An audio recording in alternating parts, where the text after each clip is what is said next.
প্রথমে হচ্ছে কোয়েল পাখির ওইখানে কিছু কাজ করলাম, খাবার পানিগুলো চেঞ্জ করে দিলাম, খাবার দিলাম, তারপর হচ্ছে ময়লাগুলো আমার আব্বার সহ চেঞ্জ করে দিলাম। এখন চলে আসলাম ঘাসের জমিতে। এই যে কিছু নেপিয়ার ঘাসের ডাল রয়েছে এখানে, এই কাটিংগুলো আমি এখন লাগাবো। তো কাটিং লাগানোর সঠিক নিয়ম তো একটু মাটি যেহেতু আলগা আছে। আসসালামু আলাইকুম, শুভ সকাল বন্ধুরা। আশা করি সবাই ভালো আছেন এবং সুস্থ আছেন। আলহামদুলিল্লাহ আমিও ভালো আছি। চলে আসলাম নতুন একটি ভিডিও নিয়ে। আশা করি সম্পূর্ণ ভিডিওটি দেখলে অনেক ভালো লাগবে। তো আজকে সারাদিন আমার খামার বাড়ির জন্য আমি কি কি কাজ করতেছি এবং কি করতেছি বা সেইখান থেকে কিছু সময় আপনাদের সাথে শেয়ার করার চেষ্টা করব। আশা করি সম্পূর্ণ ভিডিওটি দেখলে অনেক ভালো লাগবে। So please continue full video.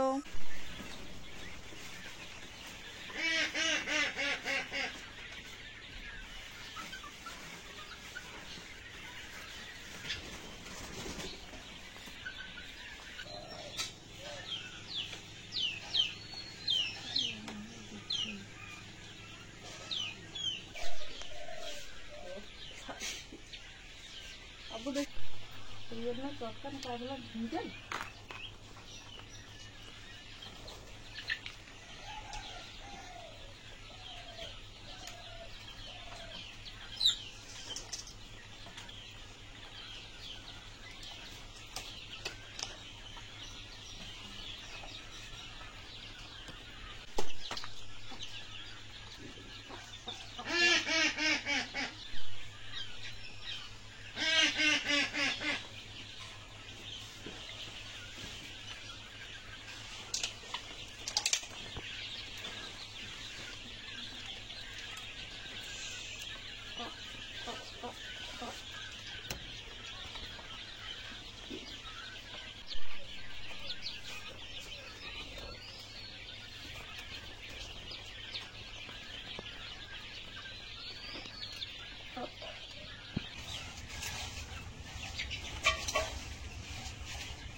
আপনারা দেখলেন যে আমি প্রথমে হচ্ছে কোয়েল পাখির ওইখানে কিছু কাজ করলাম, খাবার পানিগুলো চেঞ্জ করে দিলাম, খাবার দিলাম, তারপর হচ্ছে ময়লাগুলো আমার আব্বার সহ চেঞ্জ করে দিলাম।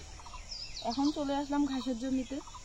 এই যে কিছু নেপিয়ার ঘাসের ডাল রয়েছে এখানে, এই কাটিংগুলো আমি এখন লাগাবো। তো কাটিং লাগানোর সঠিক নিয়ম তো আমরা সবাই জানি, আপনারাও জানেন। তো আমি আজকে কাটবো না, যেহেতু এই ডালগুলো আমি আমাদের জমিতে লাগাবো। এই জমিটা দেখতে পাচ্ছেন, এটা পুরোটাতেই আমরা ঘাস লাগাবো। এই জন্যই কাটিংগুলো আমি কাটবো না। এই কাটিংগুলো আমি মানে পুরাটাই এইভাবে মাঝে মাঝে এই জমিটার মাঝে মাঝে এরকম করে বসাই দেব। তো এই যে দেখেন এইভাবে একটু মাটি যেহেতু আলগা আছে,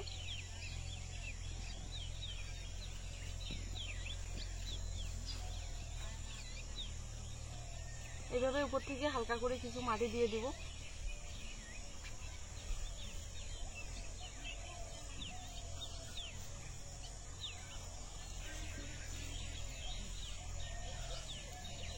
প্রতিটা গিট থেকে এইভাবে হচ্ছে ডাল বের হবে এবং কুশি বের হবে।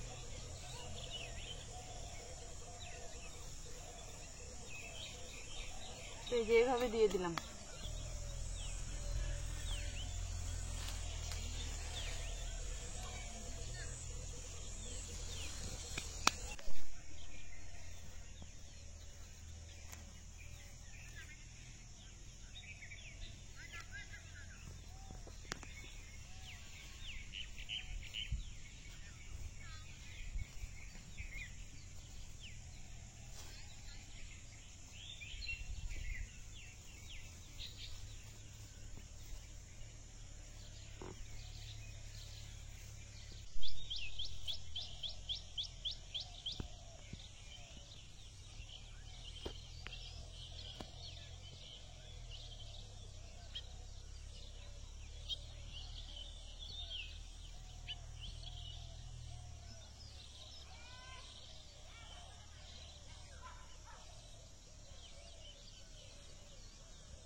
তো আমি ঘাসগুলো লাগানো কমপ্লিট করলাম, ঘাসের কাটিংগুলো। এই যে জমিটা দেখতে পাচ্ছেন, এই জমিটা পুরাটাই আমরা ছাগলের জন্য রেখে দেব, আর অন্য কোনো চাষ করব না, প্রাকৃতিক ঘাস হবে। প্লাস এখানে আমি মাঝে মধ্যে নেপিয়ার ঘাসের কাটিংগুলো লাগাইলাম, সেখান থেকে হবে। আর চেষ্টা করব কলমি শাকের বীজ ছিটানোর জন্য। আর যদি পারি তো যে সাধারণ নেপিয়ারটা আছে, যেটা চিকন একদম নরম, ছাগলের জন্য পারফেক্ট হয়, ওই ঘাসটা আমি সংগ্রহ করার চেষ্টা করব, কেননা আমাদের বাড়ির আশেপাশে কোথাও নেই। আর বীজ আমি একবার ছিটাইছিলাম, তবে বীজের ঘাসগুলো ভালো হয়নি, উন্নত মানের হয়নি, যার কারণে অনেকটা লস হয়েছিল। তো যাই হোক, এই জন্য আমি যে করে হোক, যেখান থেকেই হোক, কাটিং আগে সংগ্রহ করব, তারপরে পারলে এইদিকে 2-3 সারি লাগাবো। আর তার মধ্যে তো আমাদের এই ঘাসগুলো আছে, এবং দেখেন আমরা এখানে হচ্ছে ধানের বীজ ছিটাইছিলাম, মানে ধান ছিটাইছিলাম যাতে করে বিছন ধানের মতো করে আর কি ঘাসের মতো করে গজায়, এবং সেখান থেকে আমাদের ছাগল বাচ্চাগুলো বা ছাগলগুলো খাবে, আবার সেখান থেকে নতুন কুশি বের হবে, সেই সিস্টেমের মতো। তাছাড়া ওই যে চাষ করে দিছি যাতে করে প্রাকৃতিক ঘাস গজায়, সার দিছি। তারপরে হচ্ছে আমাদের কোয়েল পাখির যে ময়লাগুলো, কোয়েল পাখির যে বিষ্ঠাগুলো, সেগুলো আমরা এই জমির মধ্যে ছিটাচ্ছি। আর আপনারা হয়তো জানেন না, বাট আমরা জানি যে কোয়েল পাখির যে বিষ্ঠাগুলো, এগুলো কিন্তু মানে প্রচুর জৈব সার আর কি, খুবই ভালো ফসল হয়। আর আমরা এটা হচ্ছে ঘাসের জমিতে দিচ্ছি যাতে করে আমাদের ঘাসগুলো আরো ভালো হয় এবং প্রাকৃতিক ঘাস গজায়। তো এদিকে আমাদের হচ্ছে স্মার্ট নেপিয়ারগুলো দেখেন, প্রথমে ঘাসগুলো আমরা কাটছি, সেগুলো মানে যে কাটিংগুলো প্রথমে লাগাইছিলাম, তারপর আমরা এগুলো কাটছি। এই যে দেখেন প্রথমের গুলো, ওই যে ওই পাশে কয়েকটা লম্বা গাছ আছে, দেখতে পাচ্ছেন কত বড় লম্বা হয়েছে। তারপর আমরা এগুলা কাটছি, কেটে নেওয়ার পর ওগুলা ছাগল গরুকে খাওয়াইছি, তারপর আবার কত বড় লম্বা লম্বা হয়ে গেছে দেখেন। আর এইদিকে আবারও নতুন করে লাগাইছি, এই যে এগুলাও বড় হয়ে গেছে। আর এখন কিন্তু এই জমিটা সম্পূর্ণটাই থেকে যাবে। আর এটা যেহেতু উঁচু হওয়ার ফলে বর্ষাকালে পানি জমবে না, আর জমলেও আমরা তখন কেটে দেব, পানিগুলো বের করে দেব, এবং এটা নেট জাল দিয়ে পুরোটাই ব্র্যাকেট করে দেব।